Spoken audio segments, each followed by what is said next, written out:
How's it going? I'm Charlie McGee from Western Australia, and I'm all the way over here in Seattle at On Culture. Well, bugger it, I might as well just write a whole album about permaculture, so this is where it began. And it's autobiographical.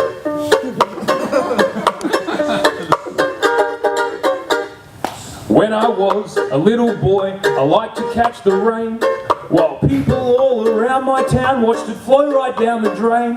But because our little shed in the bush wasn't on the mains, the only water we had to use was in a tank caught from the rain. Cause there's no such thing as waste.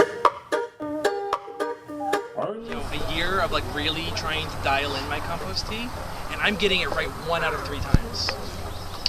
And I've got a brewer that's rated right, I do everything right, and slowly I'm figuring out where the potential gaps are in the process, but I've become a lot more skeptical about store-bought compost tea. That doesn't mean I don't think that it's a proper tool in the right uses, and that we just need to be a lot smarter and start learning. So what compost tea basically is in the regular soil, we have, depending on the organisms, we have early successional species and later successional species, more complex species, and they're having interactions with the soil food web to some degree depending on what's present or absent in that space. But they need some interaction with the nutrients that are in the soil. But the real issue is that there's only so much contact between microorganisms, between the flow of the plants. There's only so much contact with the oxygen. These processes are not that fast, which is why we build compost piles. So it's just this bonanza of released, already available nutrients cycling. While this is actually having to process each grain of sand. Stuff in the wrong place. That's right, there's no such thing as... We're gonna go harvest our first big salad out of the garden and share it with the crew. So come on, I'll show you what we got. Okay, let's find the fattest radishes. So you're gonna wanna look at their bulbs and see what's fat. And let's get like 6 or 7 of those. So this is the garlic whips, and they're about to flower. See that big bulb on top? And as soon as the plant flowers, it sends a lot of energy into making seed instead of into the bulb.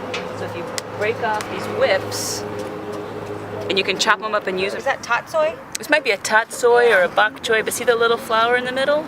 So I'm just gonna go in and actually just take the flower out and eat it. Also a bowl. Otherwise it'll bolt. So this bed gets partial shade. The bed in the back does too, but what's nice about putting your greens in the partial shade is that they won't bolt and go to seed so fast, and so they just last a lot longer. Wasted oil from the back of restaurants.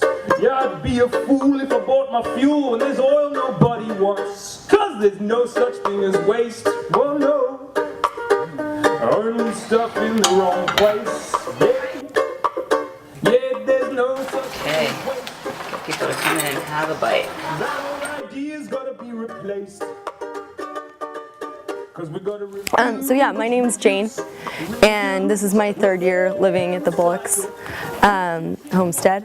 I took the PDC here 4 years ago, and that was a pretty exciting moment in my life.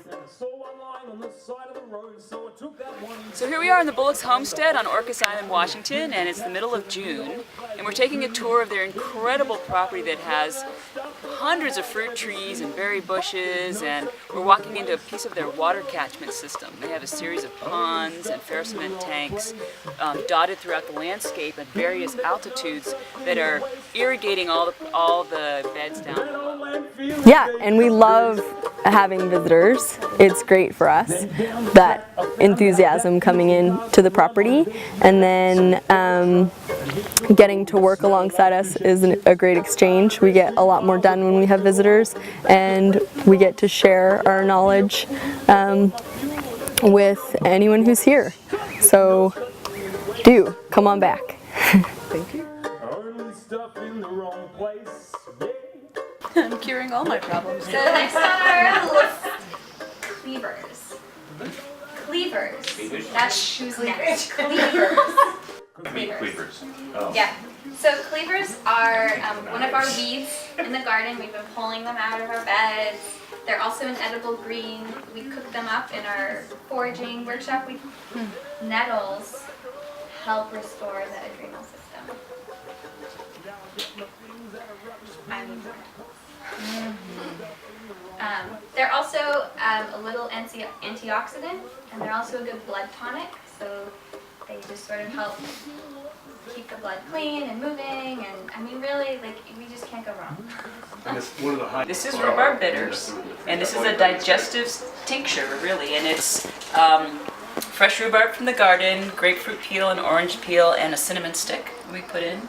And this is soaking in 190 proof Everclear, which is medicinal grade tincture material. And then this will be like a little, little sips or little drops of this that you take when you have digestive issues. That's what that one is. There's no such thing as waste. Well, hello, I'm John Blunt, and we are here at It's Good Woodworks Company in South Seattle, and we're doing a permaculture class, or class as part of a permaculture course, I should say, on building solar food dryers. Today's project is a solar dehydrator. We're about to put it all together right now. I got you. There's no such thing as waste. This is a large part of what we do at It's Good Woodworks. We're very happy, we love doing what we do, which is serve the community, to allow people to come to our shop, learn, do their own projects with our guidance and assistance, and create a lot of positive feedback loops and multiple yields from the process of building something, as opposed to a one-way, two-people transaction. Put it all together right now. Thank you, Paul. They'll put it all together right now. In your front yard, you can grow most of your food. More than welcome to check us out online. Is Good Woodworks and www.isgoodwoodworks, South Seattle. Come see us. That's kind of the stuff I sing about, you know, bringing it back together, creating connections, building stronger connections within communities and with the land, and, you know, getting back to the front yard, growing more food and just living healthier lives. That's what permaculture is all about. Who needs the green revolution when you've got small and slow solutions? Yeah.